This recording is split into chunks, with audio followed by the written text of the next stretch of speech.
Now we move on to George Zimmerman. This guy is doing a round of media interviews.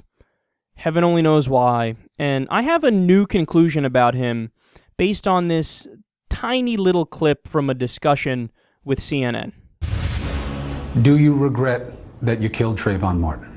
It's a simple question, but one George Zimmerman can't seem to answer. Unfortunately, the Department of Justice is conducting a civil rights investigation. So those are the types of questions that, because of the investigation, I have to tread lightly and I can't answer them. We checked, and the Department of Justice is investigating any civil rights violations, but says charges aren't expected.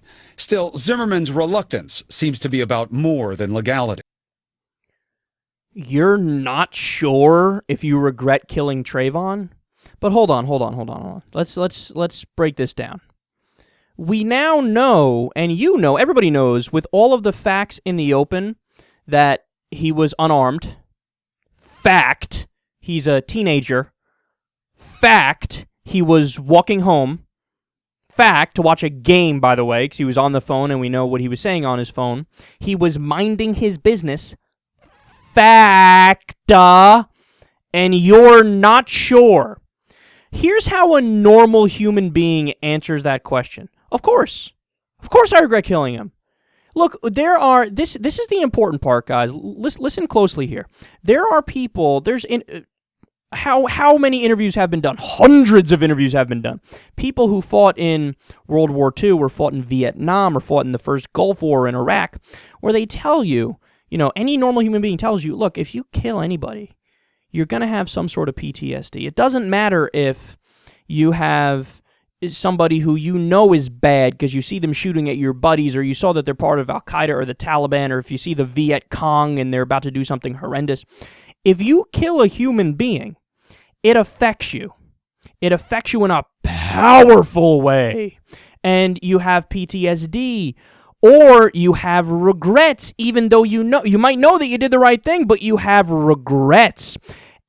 People who fought in World War II against the fucking Nazis said, look, yeah, they're Nazis, they're scum, but oh my God, what it does to a human being when you kill another human being, it's not right. You have issues, you have questions, you have regrets. What does it all mean? What's this about? What's that about? But this guy, just say, oh, do you regret killing Trayvon Martin? Well, here's the thing. There's an investigation going on currently, and I have to tread lightly. I'm not allowed to answer that question. Of course you're allowed to fucking answer that. What are you talking about? Of course you're allowed to answer that question. And here's how a normal person answers.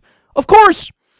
And look, we get it. You're George Zimmerman. You're the biggest asshole on the planet. We get it that you can say, well, I felt like what I had to do at the time was necessary, but of course I regret it. It's a fucking teenage kid that's dead. Of course I regret it.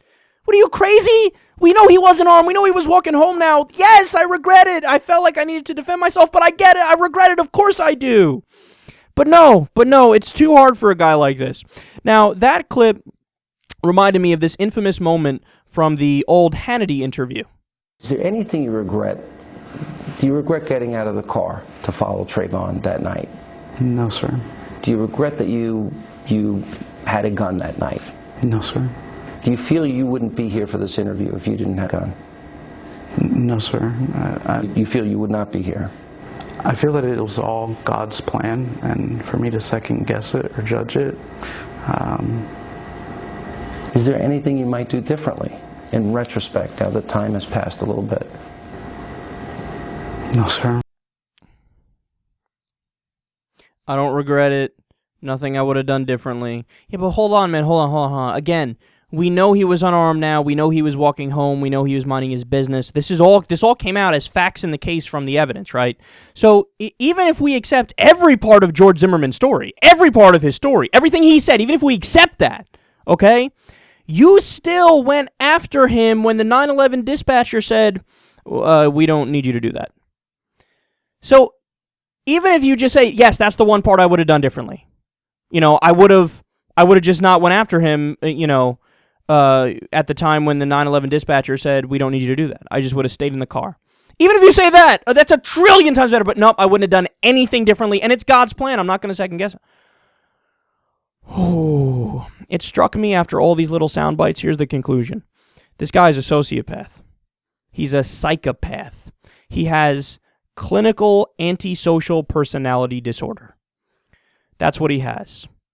Now, look, for what it's worth, you guys know I have a degree in political science, but my first thing I was going to do and was interested in and briefly majored in psychology. So I have a little bit more understanding than your average person when it comes to stuff like this. And it appears to me, based on all the plethora of the evidence, never mind his other problems, run-ins with the law and, attention for the limelight and all that stuff, it appears as if he has clinical antisocial personality disorder. And by the way, that's defined as diminished empathy, sound familiar? End remorse, disinhibited or bold behavior, sound familiar? Amoral and antisocial behavior, lack of ability to love or establish meaningful personal relationships, sound familiar? Him and his wife also broke up at the same time. Extreme egocentricity, sound familiar? I wouldn't change anything, it's God's plan, and I can't talk about this because it's been investigated. And failure to learn from experience. Yeah, open and shut case.